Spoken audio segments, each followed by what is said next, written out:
What are you holding now? A six-pack. A six-pack? Brilliant! What'd you do? Well, I figured out how to carry 6 beers at the same time. Carry 6 beers at the same time? Brilliant! Let's drink them. You know, I've been thinking, it might not be the smartest idea to drink 6 beers at the same time. Don't drink 6 beers at the same time!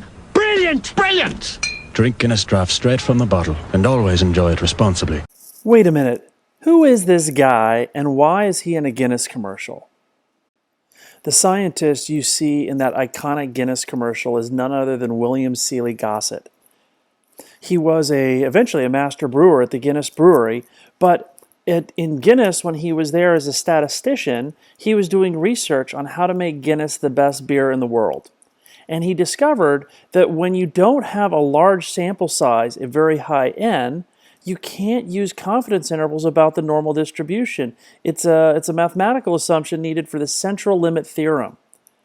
So he discovered a distribution that allowed you to continue to do inference about a population with smaller sample size. And that was considered such an important proprietary trade secret for the Guinness Brewery, he was unable to publish it. But William Seeley Gossett, not wanting to deny science his brilliance, he published it under the name student. And so this distribution became known as the student T distribution. And it's possibly one of the most important distributions in all of statistics because it allows us to compare 2 sample sizes. It allows us to reduce the sizes of the samples we need to draw inference. And it allows us to get significant traction when you have smaller data. So let's look at this a little bit further. You guys will recall the standard normal distribution. So this is usually represented by the letter Z, and we'll take a sample average, we'll subtract the reference mean, and we'll divide that by the standard deviation, which is going to be S divided by the square root of N, and this is in accordance with the central limit theorem. So this is what we use for typical inference when N is large. Well, what does the T distribution look like? The T statistic pretty much looks like the same thing. What's the difference? The reference distribution is slightly different. It's a little bit flatter and a little bit wider. So as we look at this, right, there's 3 lines here. I'll draw your attention to the T5 curve. This is for a sample size of 5, right? You can see that that's flatter than the tallest one, which is the standard normal distribution. As the size of N increases to 25 and you get this T25 curve, right, it gets closer to the standard normal. And indeed, as the sample size approaches infinity, the T distribution approaches the normal distribution. So for the T distribution, there's a single parameter. It is the degrees of freedom that is typically, for our purposes, N, which is the sample size minus 1, and it's free of other parameters. It's centered at 0. And otherwise, it's very similar in purpose to the standard normal distribution, except it meets the mathematical assumptions necessary for us to use it in smaller sample size. Let's turn our attention to an example problem. I'm going to do problem 33 on page 292 of DeVore's statistics textbook. So you'll see data along column A, and the nature of the data is probably not that relevant for our purpose. The first question asks to construct a box plot. So to construct a box plot, I'm going to highlight the data as you see here. I'm going to go up to Insert, and I'm going to look for icon here where you can see that it looks like box and whisker plots, right? And so I can calculate the box plot right here. And then if I want to change the size, I can make it look a lot skinnier. And I can go and change the title if I wish to box plot, and you can of course label your data as you wish as well, right? So this is how we would create a box plot, and there's some other ways in which you can do that a little bit more efficiently. The next question is, does this look like it comes from a normal distribution? Well, I would draw your attention as we're looking at this, the mean and the median are about right, so it looks like it's a little bit symmetric. It looks like it's a little bit higher here on the higher side of the axis, so it might be slightly skewed a little bit compared to the whisker plot on the bottom.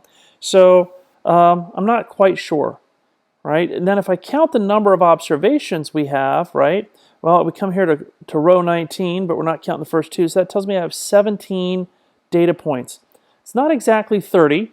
Our rule of thumb would say that when n is 30 or more, I can probably just go straight to the standard normal distribution for my inference. So what I want to use for confidence interval is the t-distribution. Now, how do I go about constructing the t-distribution?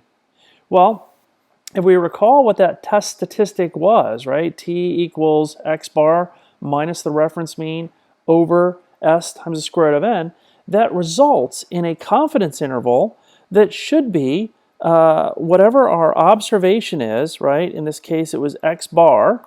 I'm just going to represent it like this. And that is plus or minus to indicate the interval. And that should be some t-value times s divided by the square root of n. Okay, t over s times s over the square root of n. Well, how am I going to do that for a 95% confidence interval, right, about the mean? Well, the way we do this is the first thing we have to do is we have to calculate the average, right? So I'm going to use average, and I will highlight the data that I have, right, and that gives me an average. So that's the first part. I now need to calculate the interval. So the way we're going to calculate the interval is we're going to use t inverse, right? So t inverse. So this is going to convert the t distribution into a critical value you've seen in your book. Now, I don't believe in looking up critical values in the back of the book. I believe in using Excel, using our technology.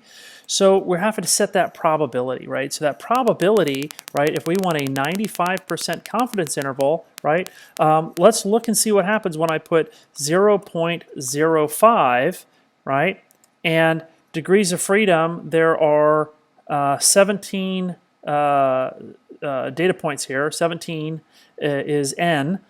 So the degrees of freedom is n minus 1, so we're going to put 16.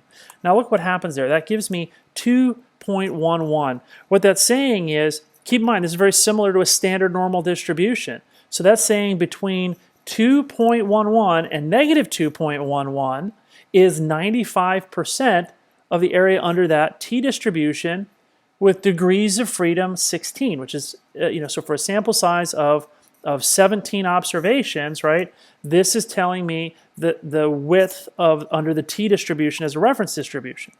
Well, that's not sufficient, right? We want to take this and we want to take the t-distribution and we want to multiply by the standard deviation of the data. So we're going to do that, standard deviation of the data. And I'm going to divide by the square root of n. So I'm going to put square root of n, and n is, in this case, 17. Okay? So that gives me my interval.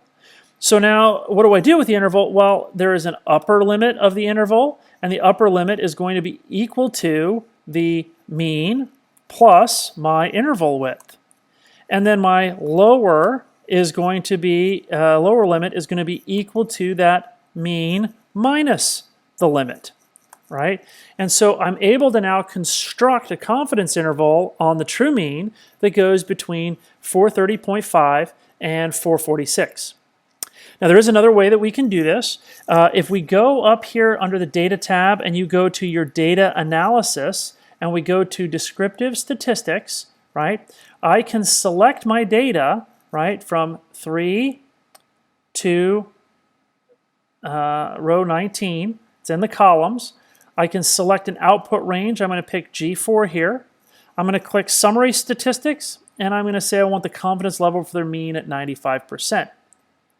So when I run that, let's look at what we have. The mean that we have here of 438.29 matches the average we calculated on the data.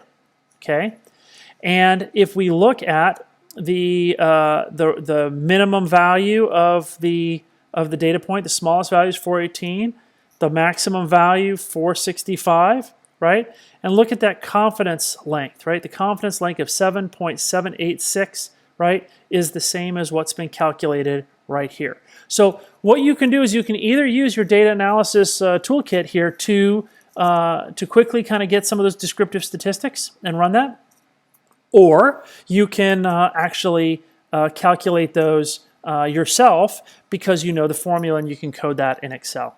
right? So that is problem 33 on page 292 of DeVore's text.